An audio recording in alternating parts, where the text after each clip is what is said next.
నాకు ఈ అవకాశం ఇచ్చిన గౌరవనీయులైన కేసీఆర్ గారికి, కేటీఆర్ గారికి, హరీష్ గారికి నమస్కారాలు.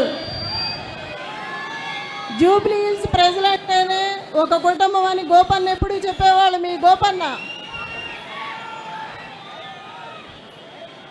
గోపీనాథ్ గారు ఎప్పుడు మహిళలకు అండగా ఉండేవాళ్ళు, సొంత ఆడబిడ్డలాగా చూసుకునేవాళ్ళు.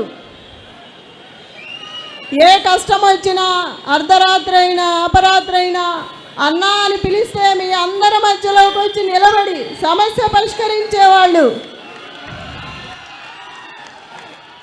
గోపన్నకి ఎప్పుడు మీ గోపన్నతో మీరు అండగా ఉండి అన్ని సమస్యలు పరిష్కరించుకునేవాళ్ళు.